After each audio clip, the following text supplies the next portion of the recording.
letrinha escrito um nome novo, o qual ninguém conhece, exceto aquele que o recebe. Vamos ao Senhor em oração. Santo Deus e Pai, nós estamos diante da Tua santa palavra. Ela que é a lâmpada para os nossos pés, ela que é luz para o nosso caminhar, ela que é alimento para a nossa alma, Pai.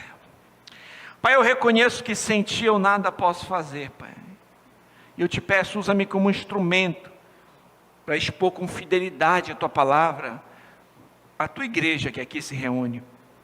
Eu peço que o Senhor prepare os nossos corações como um solo fértil para receber a Tua boa semente, e que somente o Teu nome seja glorificado. Eu oro em nome de Jesus Cristo. Amém.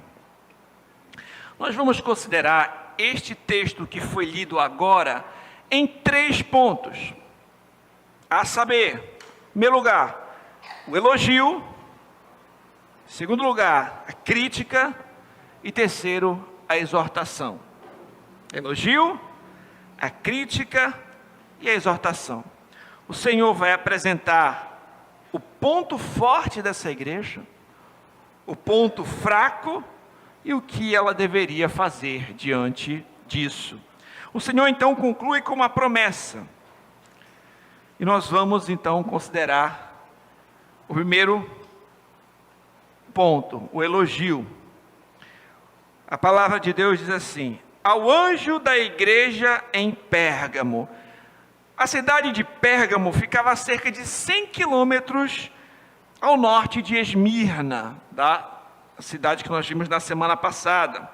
Na época que João escreveu o Apocalipse, ela tinha uma população de aproximadamente 120 mil pessoas.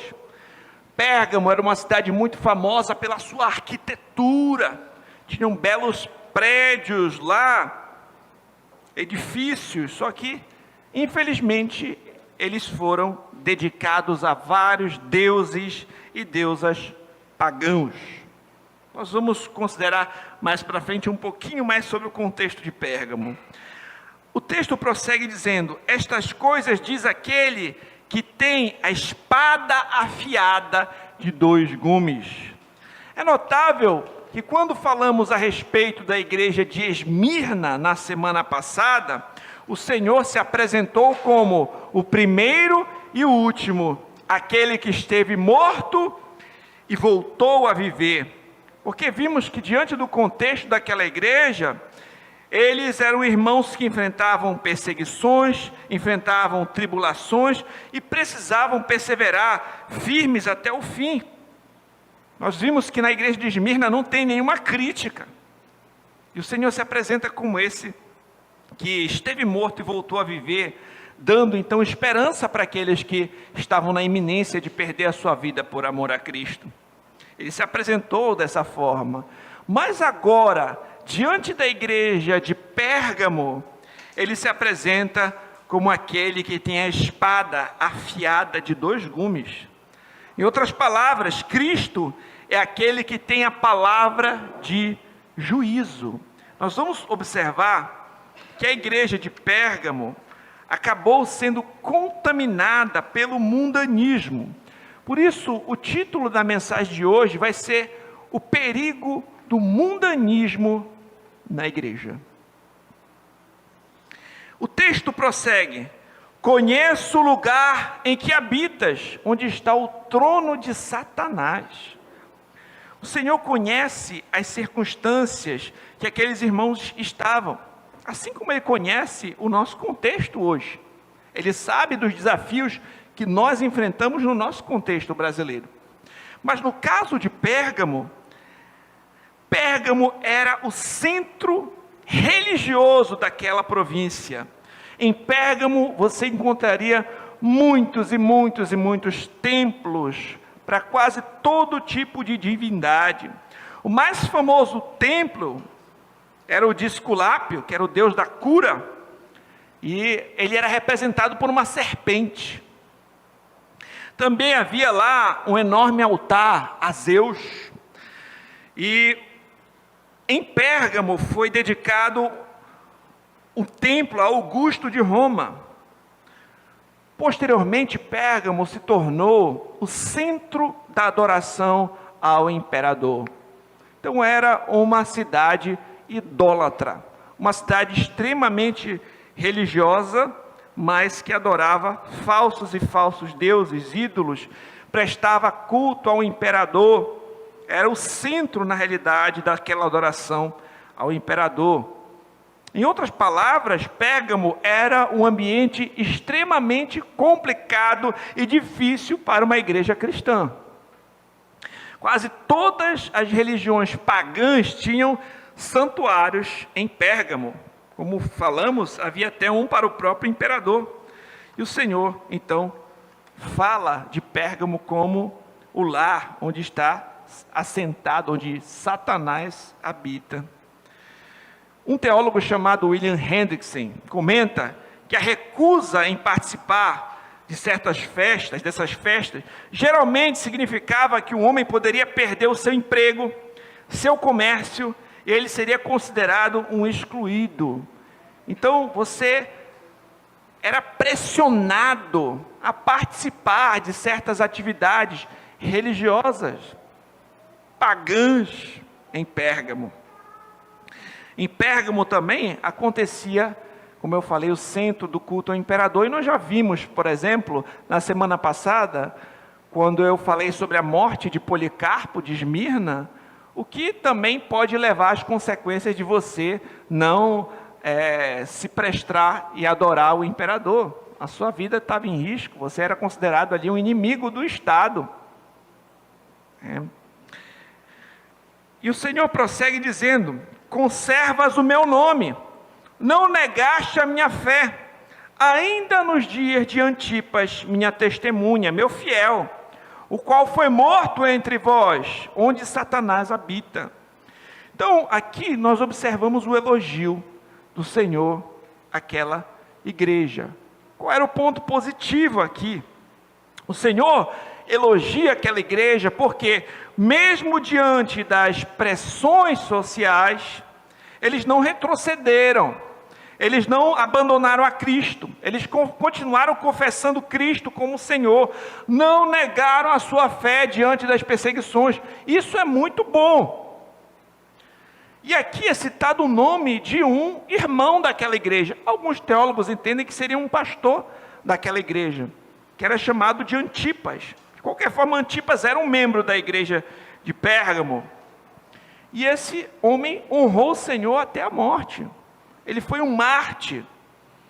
Nós não temos certeza a respeito, muita coisa sobre ele, mas a tradição afirma que ele foi assado até a morte dentro de um touro de bronze durante o reinado de Domiciano, por se posicionar contra o paganismo. Como eu falei, isso é uma informação que nós não temos nas Escrituras, mas tem escritos que afirmam isso. Alguns estudiosos, como eu falei, entendem que ele era um pastor daquela igreja, teria sido morto por se recusar a adorar o imperador. Todavia, nós temos certeza de uma coisa sobre Antipas, que o Senhor lhe chama de minha testemunha, o Senhor lhe chama de meu fiel. O Senhor conhece a fidelidade dos seus servos. O Senhor sabe quem era Antipas, o que ele fez e que ele morreu por causa do nome do Senhor. E o termo testemunha, traduzido por testemunha aqui, o termo grego é mártis. É interessante notar que esse termo mártis, posteriormente, lá pelo 3º século, ganhou exatamente o sentido de martírio. É porque muitas testemunhas que eram fiéis até a morte se tornavam depois mártires, né? O termo se tornaria mártir. Esse livro preparou o caminho para essa conotação, ligando testemunha com foi morto. Então, aquelas testemunhas que eram fiéis até a morte ficaram conhecidos como mártires. Interessante, né? Que o termo testemunha vem dessa palavra, mártir. Era como o Senhor estivesse dizendo, com outras palavras: Pérgamo, eu conheço as suas tentações, Eu sei que você está cercado pelos poderes das trevas. Eu sei que você está no meio do paganismo, da superstição. Sei que você, que você recusou, que vocês recusaram dizer César é Senhor. Quando vocês fazem isso, vocês sofrem perseguição. Eu sei que a cidade de vocês é a sede e a autoridade do próprio Satanás, a velha serpente. É como se o Senhor dissesse isso, em outras palavras. Joel Bick comenta.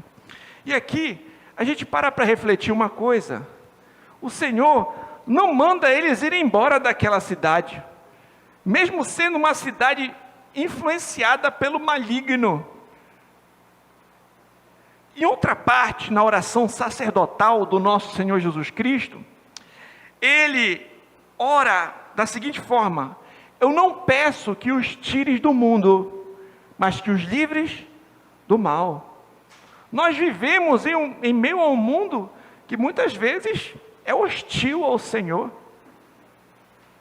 imerso em imoralidades, idolatria, mas ainda assim, a gente não tem que se isolar numa bolha. Nós temos que ser luz do mundo, mas não podemos nos contaminar com este mundo. O Senhor disse em sua oração sacerdotal: eu lhes tenho dado a tua palavra, e o mundo os odiou, porque eles não são do mundo, como também eu não sou. Não peço que os tires do mundo, e sim que os guardes do mal. Eles não são do mundo, como também eu não sou. Santifica-os na verdade. A tua palavra é a verdade. Assim como tu me enviaste ao mundo, eu também os envio. Então Pérgamo tinha os seus problemas, as suas tentações, e o Senhor sabia que a igreja habitava em um local profundamente influenciado por Satanás, mas Ele não mandou eles saírem dali. Mas eles não deveriam se contaminar com o mal. A relação que um crente tem com o mundo é semelhante à relação que alguém tem quando vai no rio com uma canoa. A canoa, ela está sobre a água, mas a água não pode entrar dentro da canoa, porque senão ela começa a afundar. Se tiverem brechas naquela canoa e a água começa a entrar, a canoa começa a afundar. Da mesma forma, nós estamos no mundo, mas nós não somos do mundo. Nós estamos no mundo, mas não podemos nos conformar com este mundo. Nós estamos no mundo, mas devemos ser a luz do mundo. Deu para entender? O problema que nós vamos observar em Pérgamo depois é que o mundo começou a entrar na igreja. Nós observamos, por exemplo, alguns crentes que foram fiéis ao Senhor e entenderam isso muito bem. Quando nós estudamos na igreja o livro de Daniel, nós observamos a fé de Daniel e dos seus amigos. Imagina, eles foram levados para a Babilônia, mudaram os seus nomes, eles tiveram que aprender a cultura dos caldeus, todo aquele contexto ali. Mas quando chega na hora que eles vão ter que ir contra aquilo que a palavra de Deus diz, aí eles preferem obedecer a Deus do que aos homens, desde o começo. Daniel escolheu não se contaminar ao comer das finas iguarias do rei.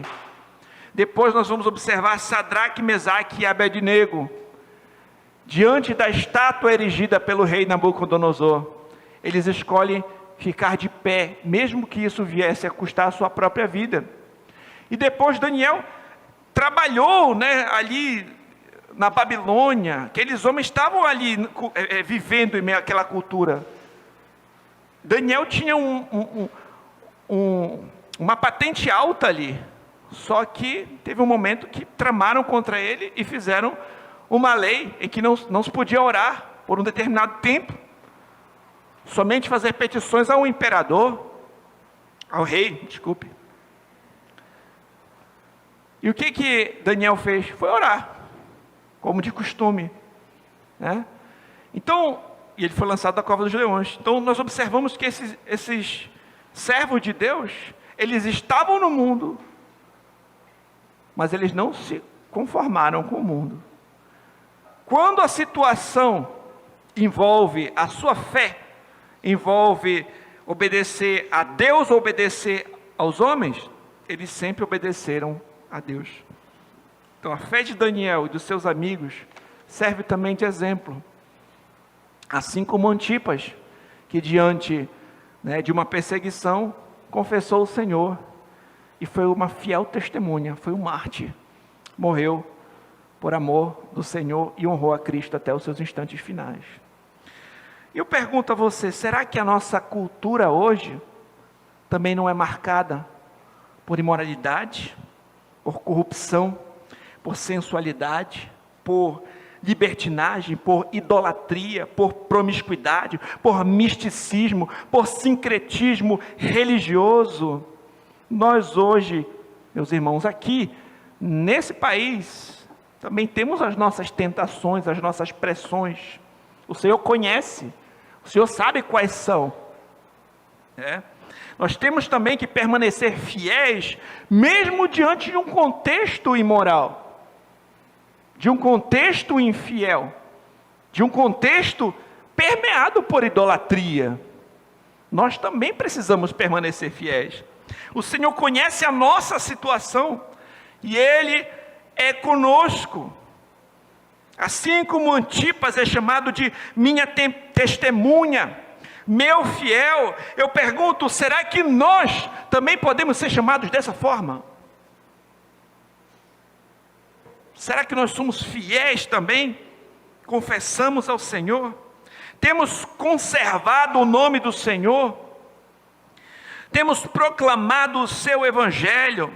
Temos permanecido fiéis ao seu ensino? Ou nós temos envergonhado o Senhor com o nosso comportamento? Ou nós temos feito concessões com o mundo? Qual tem sido o nosso comportamento como crentes diante desse contexto que vivemos? Como você está espiritualmente? A sua piedade pessoal tem crescido ou tem crescido o seu compromisso com o mundo? Reflita. Esse é o nosso primeiro ponto. Em segundo lugar, a crítica. Nós vimos o elogio, que a igreja, mesmo diante das pressões, não negou a Cristo. Inclusive tinha Antipas ali no meio, que era um servo fiel, que foi fiel até a morte. Mas também tem crítica. Naquela igreja, assim como tiveram os pontos positivos, tinham pontos negativos que precisavam ser considerados. E nós também temos que avaliar nossa igreja diante dessas mensagens, inclusive nos pontos de crítica, para observarmos se nós também não estamos cometendo os mesmos erros, e fugir deles, e nos arrepender deles, caso necessário. O texto diz assim: tenho todavia contra ti algumas coisas, pois que tens aí os que sustentam a doutrina de Balaão, o qual ensinava Balaque a armar ciladas diante dos filhos de Israel, para comerem coisas sacrificadas aos ídolos, praticarem prostituição. Outro assim, também tu os tens, tu tens os que da mesma forma sustentam a doutrina dos nicolaítas.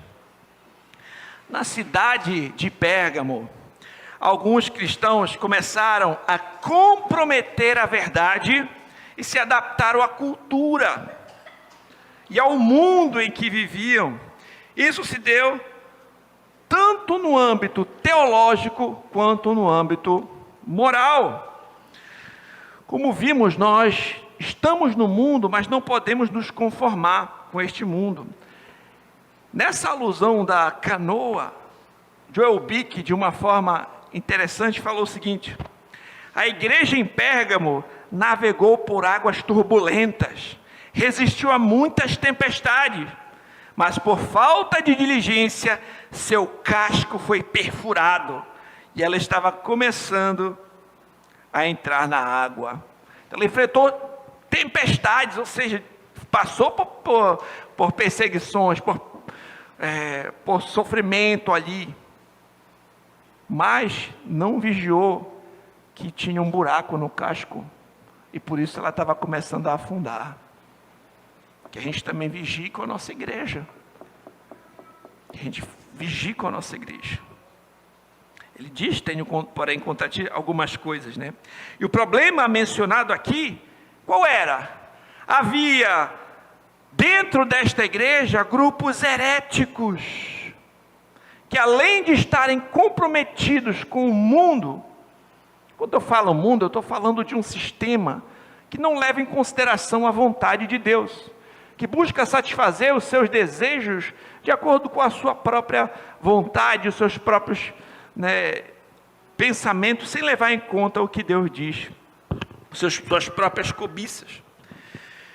Então também tinham pessoas que buscavam trazer o mundo para dentro da igreja.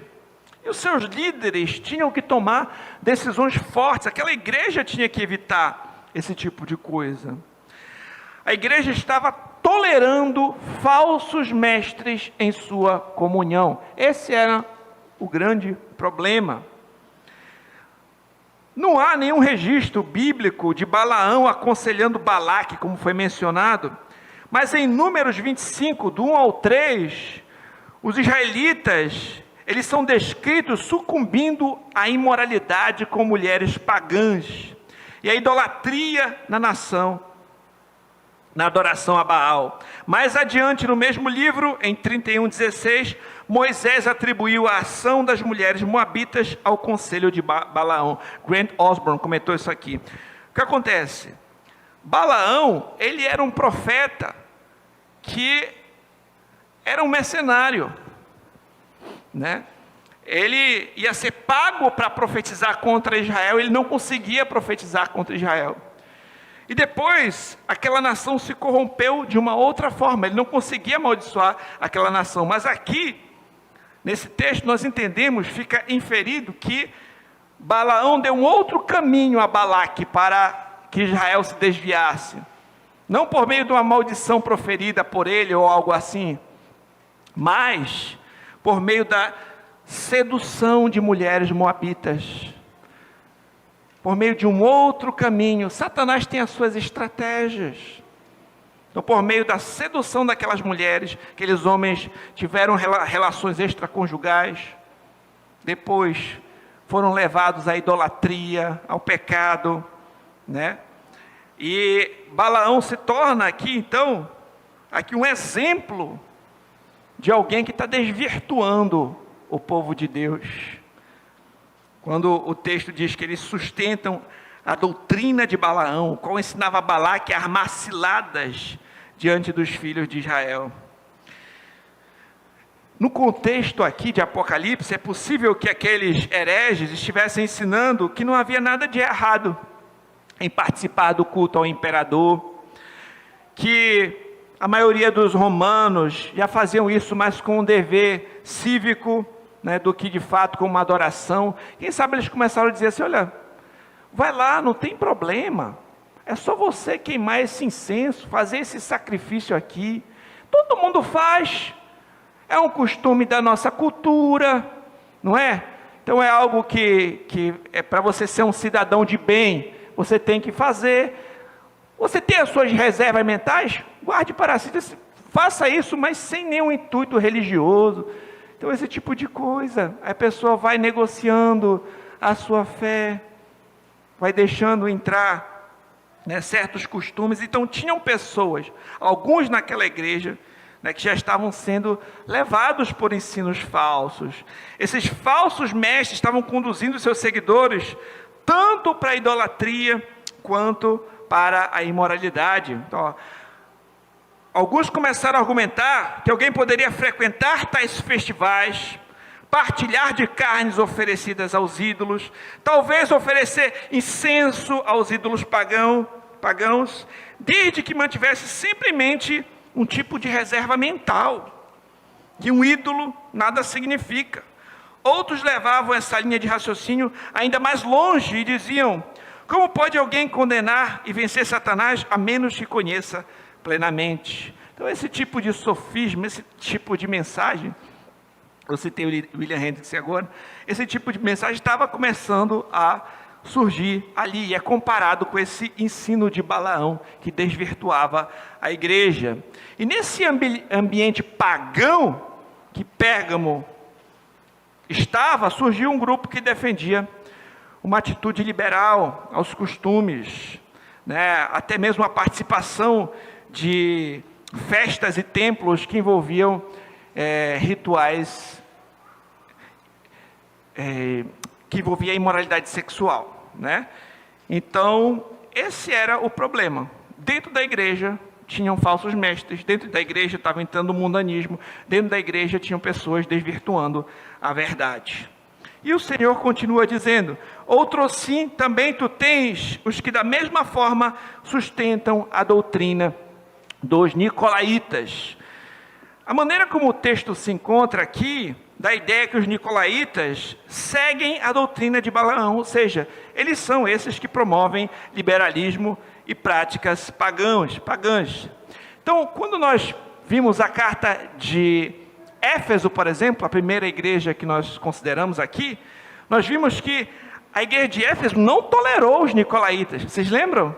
Eles botam para fora, eles odeiam as obras dos nicolaítas, porque eles amavam o Senhor, né? Embora o seu amor a Cristo, tivesse se esvaindo, eles odiavam a obra dos nicolaítas.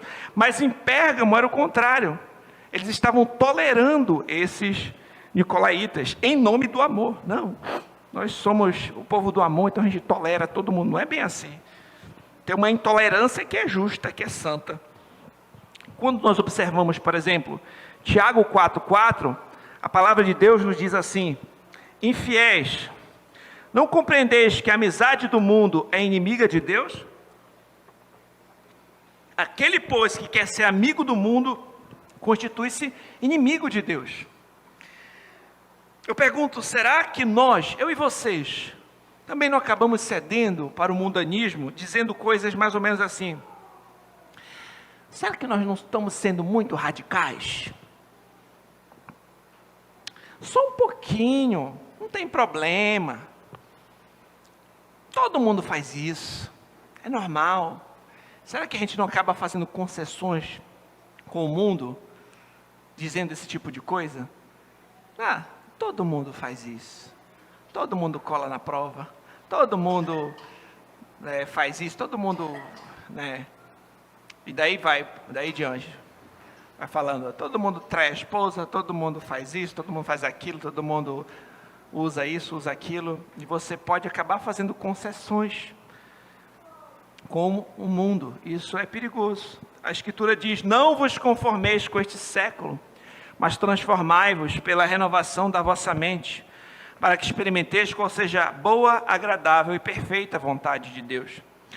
1 Coríntios 5, do 11 ao 13, que foi lido na nossa ordem de culto, diz assim: agora vos escrevo que não vos associeis com alguém que, dizendo-se irmão, foi impuro, avarento, idólatra, maldizente, ou beberrão, ou roubador. Com esse tal, nem ainda comais. Pois com que direito haveria eu de julgar os de fora? Não julgais vós os de dentro? Os de fora, porém, Deus os julgará. Expulsai, pois, de entre vós o malfeitor. Então, meus irmãos, a igreja tinha que ter se posicionado. A igreja não poderia ter tolerado aquele tipo de coisa no seu meio. Vocês entendem agora quando eu falo que tem uma intolerância que é santa? Se na igreja está entrando aquilo que é imoral, ensinos pervertidos, pessoas que estão levando os irmãos a se desvirtuarem, nós não podemos tolerar isso. O culto ao imperador já passou há muito tempo, mas os falsos ensinos não acabaram. Eles continuam existindo em falsas religiões, falsas filosofias, todas as maneiras de pensar, cosmovisões que tentam nos afastar do nosso Senhor Jesus Cristo. Esse é o espírito do anticristo. Satanás, ele não busca destruir a igreja somente por meio da perseguição. ele tem outras estratégias. Nós temos que vigiar. Ele pode buscar corromper o povo de Deus por meio da imoralidade sexual também. Cuidado. Vocês já pararam para observar isso? Que tem várias formas de Satanás agir. Ele também usa ali os seus para perseguir a igreja, para falar para as pessoas negarem a Cristo. É uma forma. Mas outra forma é corrompendo por dentro. É seduzindo. É tentando fazer você trair a sua esposa. Tentando botar pessoas que vão corromper a doutrina por dentro. Entende? Tem outras formas. Não é só pressão externa. Também tem a contaminação interna. E você tem que fechar as brechas. Tem que observar. Será que eu não estou fazendo algum tipo de concessão? Tem coisas que eu estou fazendo que estão me levando à tentação e ao pecado? Será que tem conversas que eu estou tendo que eu não deveria ter? Será que tem sites que eu estou entrando que eu não deveria entrar? Será que tem conteúdo que eu estou acessando que eu não deveria acessar? Será que eu não estou me expondo à tentação e ao pecado? Pense, reflita sobre você mesmo. Sobre a sua vida. Você tem feito concessões para ceder às pressões e se conformar com este mundo? Temos tolerado falsos mestres, falsos ensinos em nosso meio? Meus irmãos, o Senhor se importa com a verdade, o Senhor se importa com a sã doutrina. E você, se importa com isso? Eu pergunto, reflita. Esse é o nosso segundo ponto. E o nosso terceiro e último ponto é a exortação que o Senhor faz. Ele diz, portanto, arrepende-te, senão venho a ti sem demora, e contra eles pelejarei com a espada na minha boca. Os crentes daquela igreja deveriam se arrepender por não terem expulsado aqueles falsos mestres, por terem tolerado falsos ensinos em seu meio. Em Apocalipse 2,6, nós lemos que o Senhor odiava a obra dos nicolaítas. Lembra que eu falei também a respeito de um ódio santo? A gente tem que odiar o que Deus odeia e amar aquilo que Deus ama. Eles deveriam deixar de serem negligentes e deveriam se tornar vigilantes. Eles deveriam aplicar a disciplina e expulsar os falsos mestres da igreja. Meus irmãos, a disciplina eclesiástica é para o bem da própria igreja. E a disciplina eclesiástica é feita por amor. Quando uma igreja aplica a disciplina eclesiástica, o que ela está fazendo? Ela está dizendo, olha, nós amamos o Senhor. Foi o Senhor que mandou nós fazermos isso. Se uma pessoa está vivendo no pecado, sem arrependimento, de forma impenitente na igreja, a pessoa pensa que está tudo bem com ela se ninguém falar nada. Está todo mundo vendo isso e ninguém faz nada. Então, por amor da própria pessoa, a gente precisa disciplinar. Por amor também dos outros. Por quê? Pode ser que o comportamento ruim desse aqui venha influenciar outros. No caso deles, um falso ensino. Então, por amor dos outros irmãos, a igreja tem que disciplinar. Por amor do testemunho público aos de fora. Porque as pessoas de fora vão olhar, olha, aquele é o fulano, é um irmão da igreja, olha como ele vive, ele dando mau testemunho, e muitas vezes por conta desse mau testemunho as pessoas blasfemam contra Deus, não querem saber de igreja, por conta do mau testemunho daquele que se diz que é cristão. Então, por amor ao testemunho de Cristo, perante os de fora, a igreja tem que disciplinar. Então a gente disciplina por amor a Cristo, por amor ao irmão que está faltoso, nós disciplinamos por amor à igreja e pelo testemunho do de fora, em obediência ao chamado, à mensagem que o Senhor nos deu. Então, quando a igreja falha em disciplinar, ela traz consequências ruins para ela mesma. A Bíblia diz que o pai corrige o filho que ama. Disciplina não é uma coisa ruim, pelo contrário. aquele que está sem disciplina, ele não é considerado filho, por assim dizer. Na Escritura é um bastardo. Se eles não fizessem, se eles desobedecessem a ordem do Senhor, aqueles nicolaítas iam sofrer o juízo iminente. Em outras palavras, eles não iam ter que esperar até a segunda vinda de Cristo. O Senhor ia cumprir ali a sua ameaça de forma iminente. Aqueles que servem a Satanás e pretendem destruir a igreja do Senhor, conhecerão a espada do guerreiro e do Senhor vitorioso, disse Simon Kistemaker. Nós não sabemos quão grande foi a influência dos nicolaítas na igreja, mas sabemos que a igreja não tinha uma disciplina forte, permitia a presença desses adversários em seu meio, e o que prejudicava os crentes. A igreja foi repreendida por essa negligência, instruída a se arrepender. Os nicolaítas, aqueles que adotaram sua doutrina e prática prejudiciais, teriam que se justificar diante de Jesus, que viria com a espada do Espírito, ou seja, com a palavra de Deus. Simon Kistemaker falou isso. Então, eles iam sofrer um juízo iminente. O Senhor ia vir com mão forte caso eles não se arrependessem. E o Senhor está dando aqui, né, uma palavra para que eles tomassem uma atitude, tomassem uma providência. Queridos, uma igreja que não aplica a disciplina, né, é uma igreja doente. É uma igreja doente. Que nós, como igreja, tenhamos também a maturidade para aplicarmos a disciplina de uma forma bíblica. Certo? O nosso rol de membros, ele precisa estar atualizado. Até porque um pastor, ele precisa saber quem são as ovelhas por quem ele vai prestar conta diante do Senhor. Nós temos que saber quem são os irmãos, os membros da nossa igreja. Ser membro de uma igreja é algo que envolve compromisso. É algo que envolve responsabilidade. Por isso que nós temos até um pacto de compromisso dos membros com a igreja. A gente tem que entender isso. Quando você é recebido como membro na igreja, o que a Assembleia da igreja está dizendo? Olha, nós reconhecemos em você características de um crente, de um servo de Cristo, de alguém que faz parte do povo de Deus, de um cidadão dos céus. Agora, quando alguém é excluído da membresia, da mesma forma, a igreja está dizendo, olha, nós não temos condições de sustentar um testemunho de que você é um crente, porque você não dá evidência disso. Então isso é tão sério, que quando uma pessoa é excluída da igreja, ela deveria se tocar na mesma hora. Que coisa séria que está acontecendo. Não é só sair de um clube, não.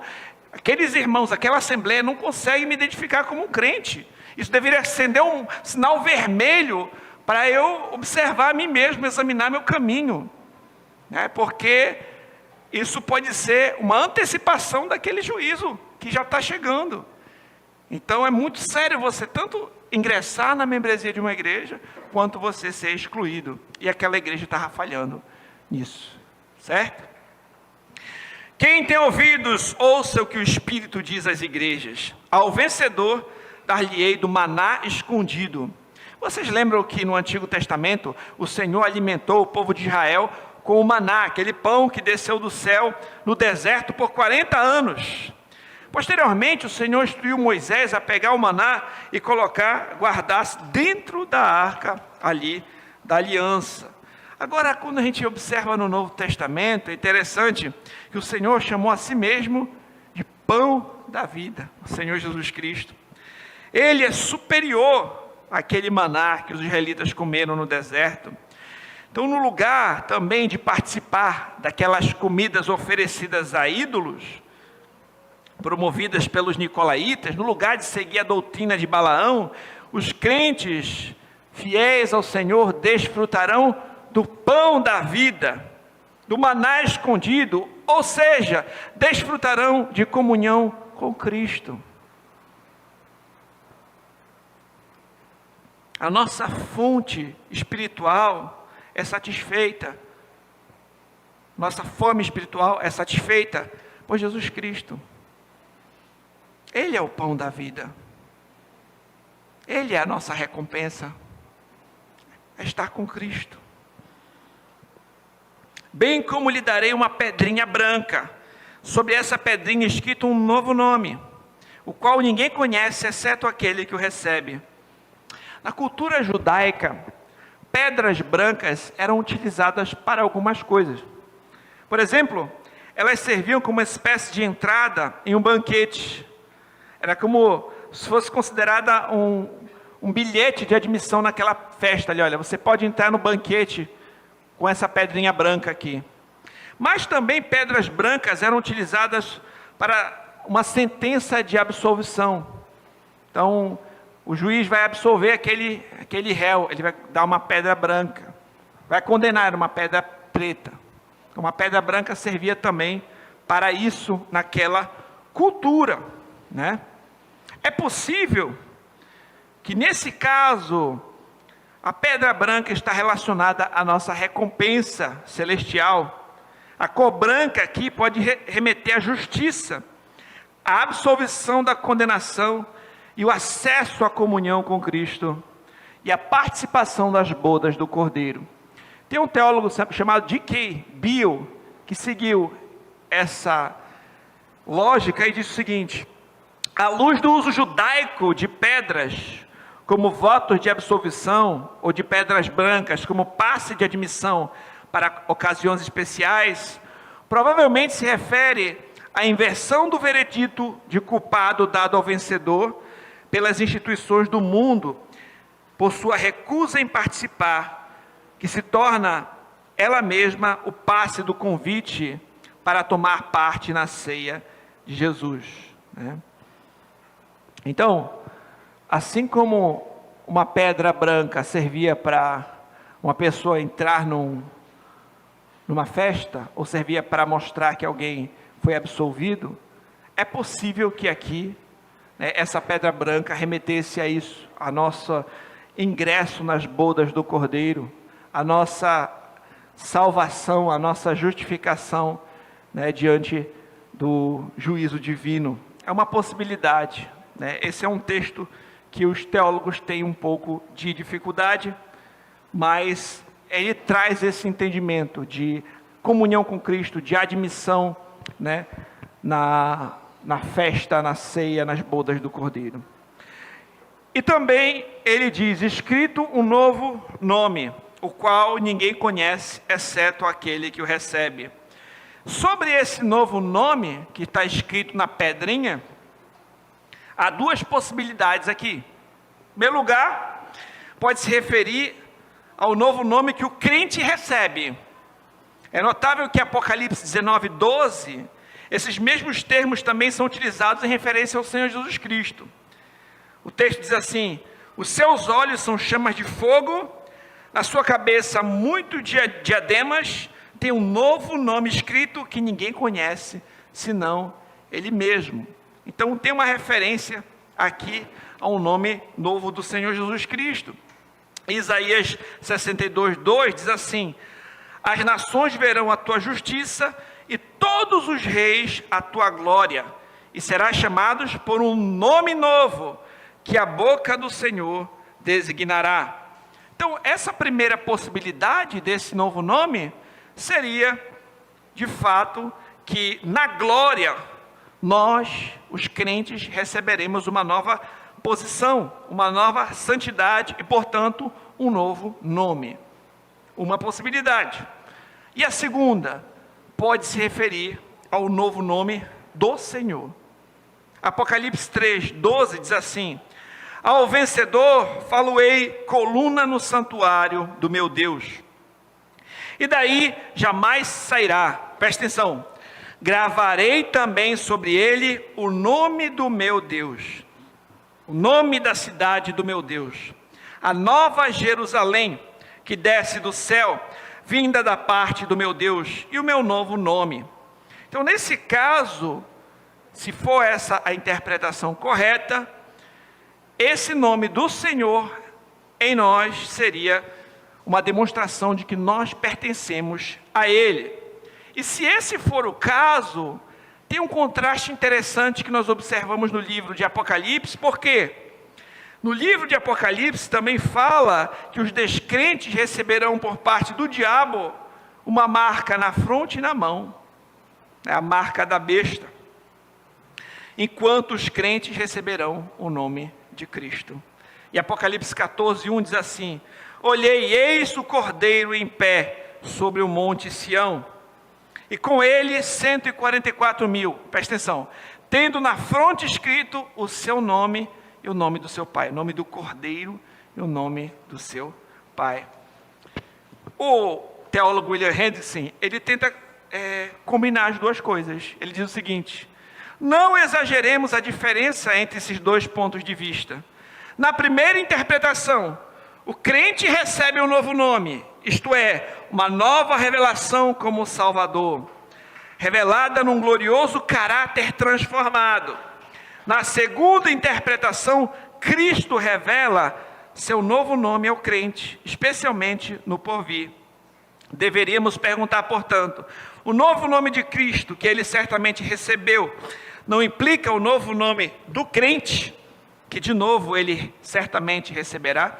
O que o Hendrickson está dizendo, que a gente não precisa ficar exagerando nessas duas. É porque é o nome que o crente vai receber, é porque é o nome que Cristo coloca no crente, porque as duas coisas, de certa forma, têm associações e têm defesas bíblicas para isso, certo? O ponto é nós permanecermos fiéis com o Senhor e nós vamos estar com Ele.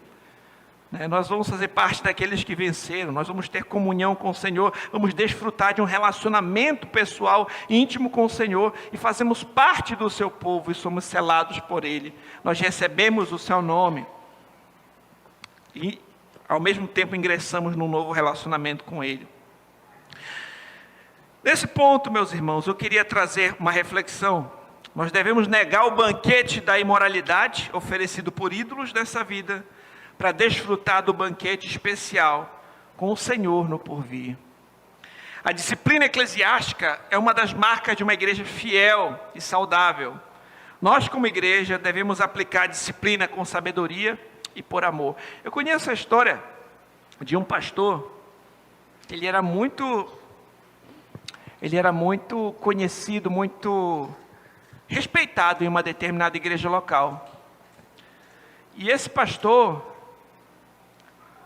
levou o nome do próprio filho dele para a disciplina, porque o filho dele estava fazendo algumas imoralidades de forma pública na cidade, estava desonrando o nome de Cristo, desonrando o nome da igreja, e o próprio pastor, pai do menino, levou ele a ser disciplinado naquela igreja. Ele foi excluído do hall de membros daquela igreja. E depois os outros irmãos começaram a ficar com muito mais reverência, com muito mais temor, e a igreja começou a levar as coisas de Deus muito mais a sério. Uma vez que nem mesmo o filho dele, ele fez vista grossa diante daquilo que ele estava fazendo. Realmente, meus irmãos, a disciplina, ela purifica a igreja. A gente tem que levar isso a sério. E precisamos nos arrepender hoje de concessões com o mundo. Será que nós temos feito concessões com o mundo? Será que nós temos em algum nível tolerado falsos ensinos, mundanismo e idolatria em nossas vidas? Por fim, eu pergunto, você que me escuta, você pertence verdadeiramente a Cristo? Você desfruta de comunhão com aquele cujas palavras nos conduzem à vida eterna? Você tem comunhão com Cristo? Nós vimos aqui 3 coisas. Nós vimos, em primeiro lugar, um elogio que Cristo faz a essa igreja. Então, mesmo diante do contexto ruim, havia crentes fiéis ali. Eles não rejeitaram o nome do Senhor, como nós vimos o exemplo de Antipas, fiel testemunha, foi obediente até a morte, e isso foi agradável a Deus. Então, que a gente aprenda com isso, que nós devemos perseverar, ser fiéis e firmes ao Senhor, sem ceder às pressões mundanas, sem negá-lo. Mas nós vimos também uma crítica. Então, Assim como aqueles que recebem o cavalo de Troia, essa igreja recebeu falsos mestres em seu meio. Deixou contaminar-se com o mundanismo, com doutrinas e práticas desagradáveis ao Senhor. Que nós também não nos deixemos contaminar com o mundanismo. Que nós, como igreja, venhamos zelar pela sã doutrina, pela verdade, pela obediência ao Senhor em nosso meio. Por fim, nós vimos uma exortação.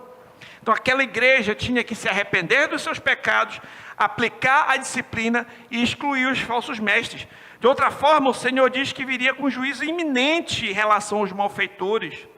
Além disso, o Senhor também promete que o vencedor, ou seja, o cristão genuíno, ele desfrutaria do maná escondido, uma pedra branca com um novo nome. Então, o cristão desfrutará do acesso ao banquete celestial, desfrutará de íntima comunhão com o Senhor, desfrutará de vida eterna. Que nós venhamos aplicar também a disciplina eclesiástica em nossa igreja, que nós nos arrependamos dos nossos pecados e que busquemos ser fiéis ao Senhor em tudo até o fim. Amém? Se alguém me escuta aqui e ainda não se rendeu a Cristo, hoje, arrependa-se do seu pecado, creia em Jesus, somente nele você tem paz com Deus, perdão dos seus pecados e vida eterna. Examine cada um a si mesmo e busque servir ao Senhor com fidelidade por toda a sua vida. Vamos orar. Pai, te agradeço pela tua palavra, que nos ensina, que nos instrui, que nos alimenta, que nos corrige, que nos exorta. Pai, eu te peço perdão por nossos pecados, perdão porque muitas vezes quebramos a tua lei, muitas vezes pecamos contra ti, muitas vezes, Senhor, fazemos aquilo que é desagradável a ti. Nos ajuda a colocar em prática o que aprendemos, a não nos conformarmos com este mundo, mas vivermos de forma santificada, dedicada a ti. Que a tua palavra seja o nosso guia, que a tua vontade seja o nosso prazer. Eu oro em nome de Jesus. Amém. Vamos louvar o Senhor.